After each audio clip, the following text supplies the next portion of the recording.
ಆನಂದಿಸಿರಿ. ತಿರುಗಿ ಹೇಳ್ತಿದ್ದೇನೆ, ಆನಂದಿಸಿರಿ.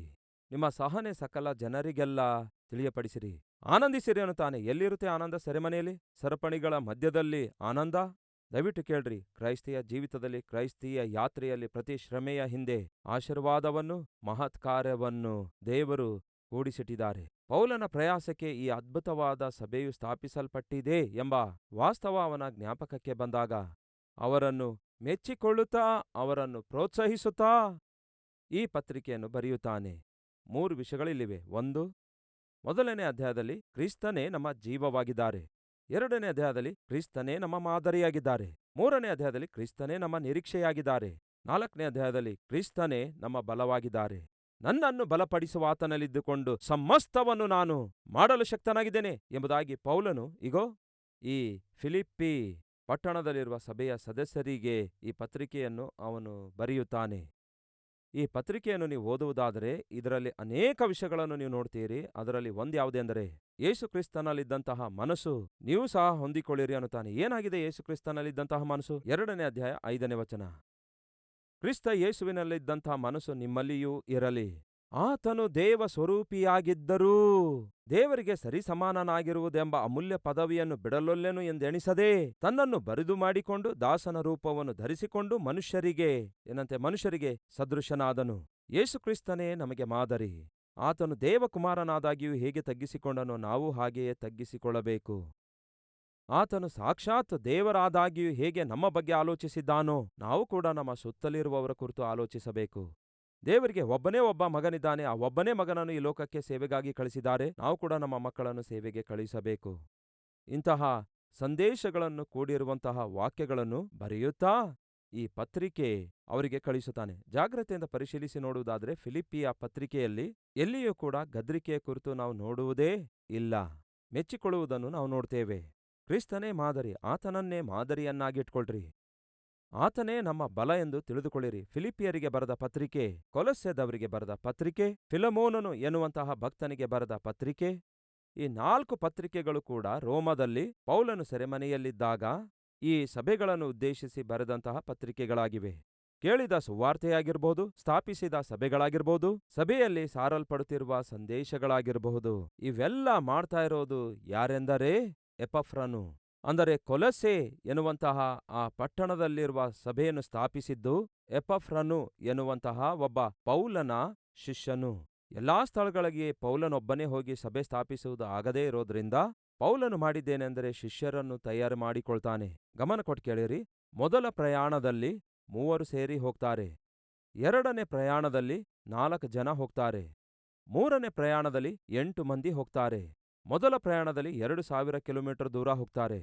2ನೇ ಪ್ರಯಾಣದಲ್ಲಿ 4 ಜನ ಸೇರಿ 2700 ಕಿಲೋಮೀಟರ್ ಹೋಗ್ತಾರೆ. 3ನೇ ಪ್ರಯಾಣದಲ್ಲಿ ಸುಮಾರು 8 ಮಂದಿ ಒಟ್ಟಿಗೆ ಸೇರಿ 4000 ಕಿಲೋಮೀಟರ್ ದೂರ ಹೋಗ್ತಾರೆ. ಇಲ್ಲಿ ನಿಮಗೇನು ಅರ್ಥ ಆಗುತ್ತೆ? ಒಂದು ಒಳ್ಳೆ ಮಾತು ಇಂಗ್ಲಿಷ್ನಲ್ಲಿದೆ. If you want to go fast, go alone. But if you want to go long, go together. ನೀವು ಬೇಗ ಹೋಗಲು ಇಚ್ಛಿಸುವುದಾದರೆ ಒಬ್ಬರೇ ಹೋಗಿ. ಹೆಚ್ಚು ದೂರ ಹೋಗಬೇಕಾದರೆ ಕೆಲವರೊಂದಿಗೆ ಸೇರಿ ಹೋಗ್ರಿ. ಪ್ರಿಯ ಸಹೋದರ ಸಹೋದರಿಯರೇ, ಕ್ರಿಸ್ತನ ಬರೋಣದವರೆಗೂ ನಾವು ಸ್ಥಿರವಾಗಿರಬೇಕಾದರೆ ನಾವೆಲ್ಲರೂ ಒಟ್ಟಿಗೆ ಸೇರಿ ಪ್ರಯಾಣ ಮಾಡಬೇಕು. ಎಷ್ಟು ಹೆಚ್ಚಾಗಿ ಒಟ್ಟುಗೂಡಿ, ಎಷ್ಟು ಹೆಚ್ಚಾಗಿ ಐಕ್ಯತೆಯುಳ್ಳವರಾಗಿರುತ್ತೇವೋ ಅಷ್ಟೇ ಹೆಚ್ಚಾಗಿ ಆತ್ಮಿಕತೆಯುಳ್ಳವರಾಗಿ, ಅಷ್ಟೇ ಹೆಚ್ಚಾಗಿ ಯೇಸುವನ್ನು ಮಹಿಮೆಪಡಿಸಬೇಕು, ಯೇಸುವಿನ ಸುವಾರ್ತೆ ಸಾರಬೇಕು ಎಂಬ ಉದ್ದೇಶವುಳ್ಳವರಾಗಿ ಯಾವಾಗ ಒಟ್ಟಿಗೆ ಮುಂದೆ ಸಾಗುತ್ತೇವೋ ಅಷ್ಟೇ ಹೆಚ್ಚಾಗಿ ಈ ಸೇವೆಯನ್ನು, ಈ ಸಭೆಯನ್ನು, ಸುವಾರ್ತೆಯನ್ನು ಮುಂದಕ್ಕೊಯ್ಯಬಲ್ಲೆವು. ಅದಕ್ಕಾಗಿಯೇ ನನ್ನ ಪ್ರಾರ್ಥನೆ, ನಾವು ಅಷ್ಟೇ ಅಲ್ಲ, ನಮ್ಮ ನಂತರದ ಮಕ್ಕಳು ಕೂಡ ಹೀಗೆಯೇ ಪ್ರಯಾಣ ಮಾಡಬೇಕು ಕ್ರಿಸ್ತನ ಕಡೆಗೆ. ಆ ನಂತರದ ಮಕ್ಕಳು ಪ್ರಯಾಣ ಮಾಡಬೇಕು.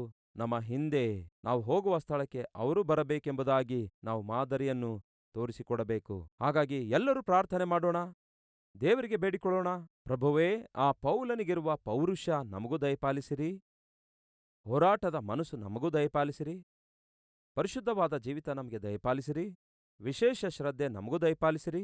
ಹಾಳಾಗಿ ಹೋಗುತ್ತಿರುವ, ಪತನವಾಗಿ ಹೋಗುತ್ತಿರುವ ಕುಟುಂಬ ಸದಸ್ಯರು, ಬಂಧುಗಳು, ಸ್ನೇಹಿತರು, ದೇವರೇ, ನಮ್ಮ ಕಣ್ಮುಂದೆ ಇರುವಾಗ ಅವರನ್ನು ರಕ್ಷಣೆಯೊಳಗೆ ನಡೆಸಬೇಕೆನ್ನುವಂತಹ ದೇವರೇ ಛಲವನ್ನು ನಮಗೆ ದಯಪಾಲಿಸಿರಿ ಎಂದು ಪ್ರಾರ್ಥಿಸೋಣವೇ.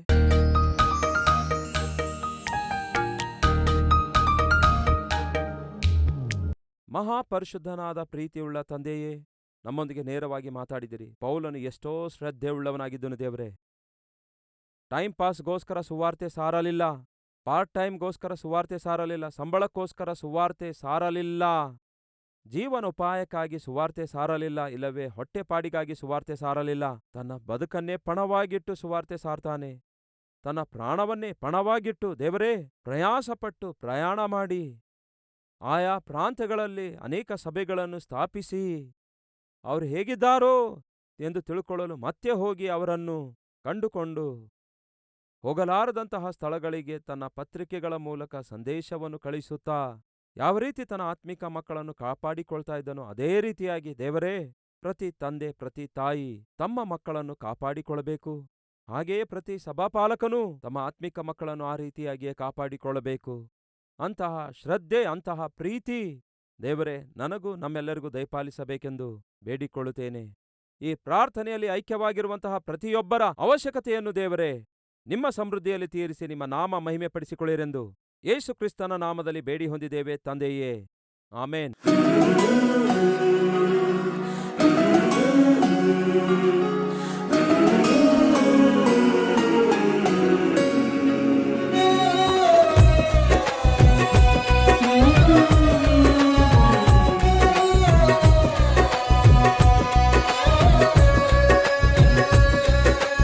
ದಿನ ಸಾರಿದ ಸಂದೇಶ ನಿಮಗೆ ಆಶೀರ್ವಾದಕರವಾಗಿರುವುದಾದರೆ ಲೈಕ್ ಮಾಡಿರಿ. ಇಂಥ ಅದ್ಭುತವಾದ ಸಂದೇಶಗಳನ್ನು ಪ್ರತಿದಿನ ನೋಡಲು ಆಶಿಸುತ್ತಾ ಇದ್ದೀರಾ? ಹಾಗಾದರೆ ಸಬ್ಸ್ಕ್ರೈಬ್ ಮಾಡಿ, ಹಾಗೆಯೇ ಬೆಲ್ ಐಕಾನ್ ಕ್ಲಿಕ್ ಮಾಡಿ ಅನೇಕರಿಗೆ ಈ ಸಂದೇಶವನ್ನು ಶೇರ್ ಮಾಡುವ ಪ್ರಯತ್ನ ಮಾಡಿ.